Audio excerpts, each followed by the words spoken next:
Bonjour et bienvenue dans la présentation de votre application de gestion de l'état civil développée avec PHP MySQL. Donc, pour cette application, il y aura trois types d'utilisateurs. Il y aura donc l'agent de saisie. Lui, son rôle est d'enregistrer les actes et de faire les impressions. Il y a l'officier d'état civil qui peut faire tout ce que l'agent de saisie peut faire, mais aussi c'est à lui de valider donc les actes enregistrés par le premier. C'est lui aussi qui peut modifier donc les actes, qui peut supprimer. Aussi, il y a le maire ou le chef de service de l'état civil ou la personne à qui le maire a délégué sa signature. Lui, c'est l'administrateur, c'est lui qui peut autoriser les autres utilisateurs à accéder à la plateforme. Il peut voir aussi en temps réel les opérations effectuées. Il peut faire une sauvegarde de la base de données, ainsi de suite. Donc, nous allons démarrer avec le premier, donc, qui est l'agent de saisie. On se connecte donc en tant que l'agent de saisie.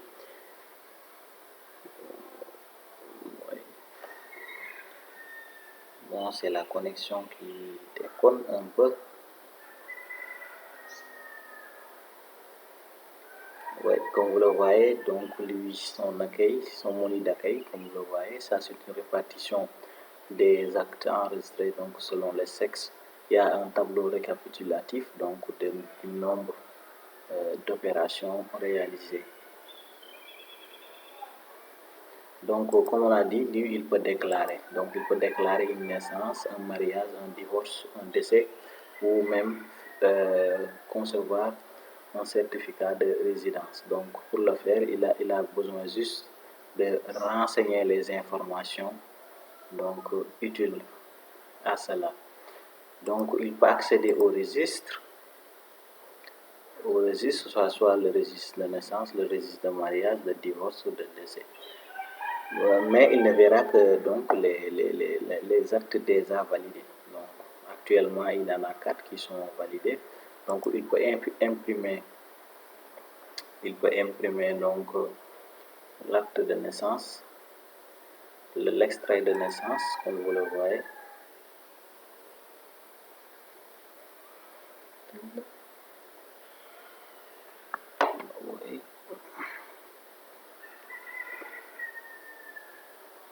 Donc, comme vous le voyez, ça c'est l'extrait de naissance.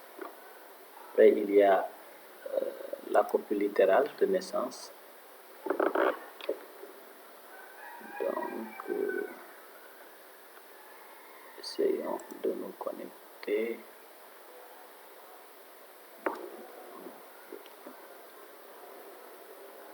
Excusez-moi. Okay.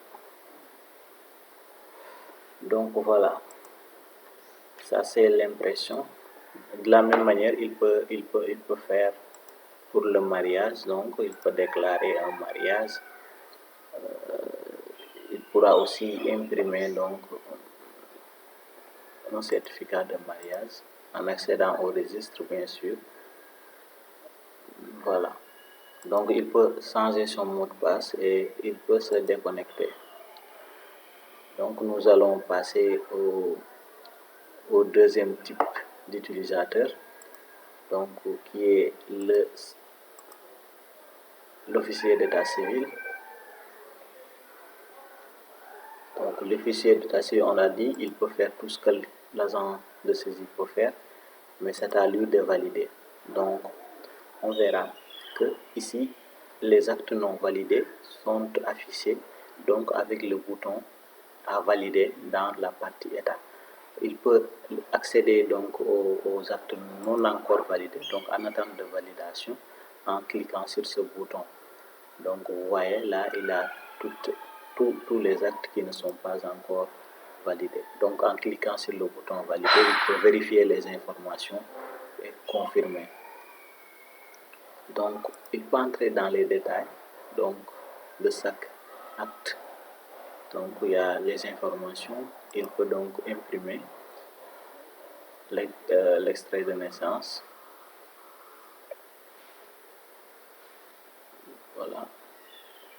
Voilà, c'est ça. Ou encore la copie littérale.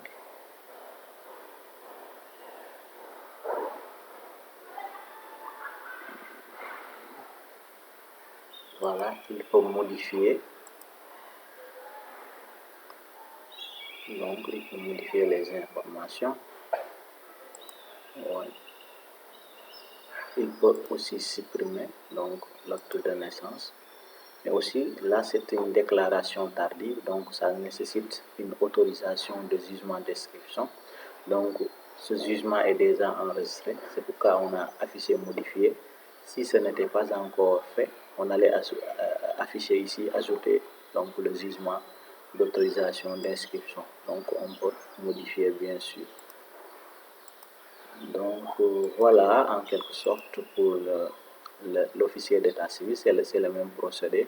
Donc, pour les autres types d'actes, que ce soit le mariage, donc le divorce, le décès, et donc le certificat de résidence.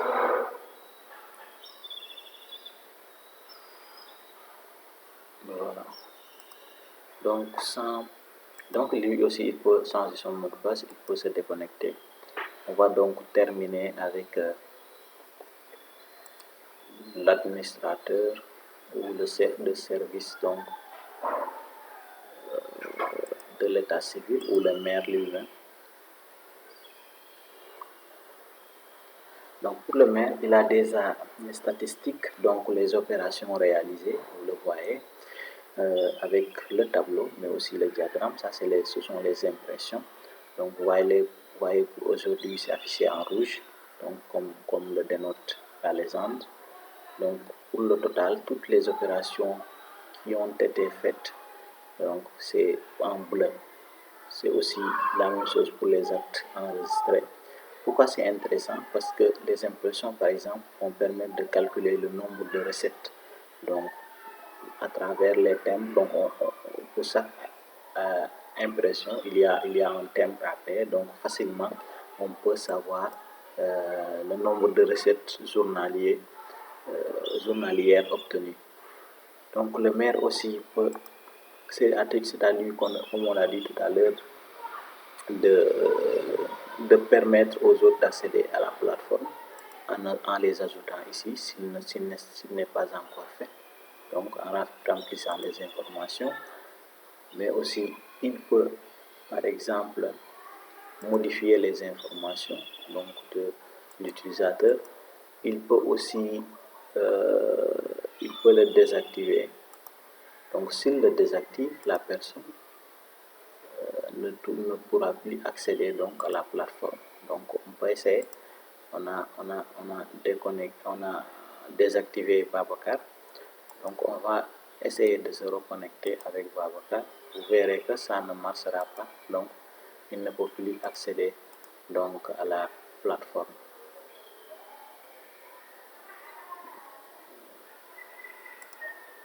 Voilà. On va réactiver ça. Voilà. Et c'est fait. Et enfin, le maire aussi peut sauvegarder la base de données. Donc, sauvegarder au cas où il y a un problème. On peut revenir donc vers cette version voilà, qui a été enregistrée. Donc, voilà en quelque sorte la présentation de cette application de gestion de l'état civil avec PHP MyAdmin qu'on a voulu vous présenter. J'espère que ça vous a plu. Et si vous êtes intéressé, l'email et les numéros de téléphone seront sur la description de cette vidéo. Merci de votre attention et à la prochaine fois pour une autre présentation d'une autre application. Merci beaucoup.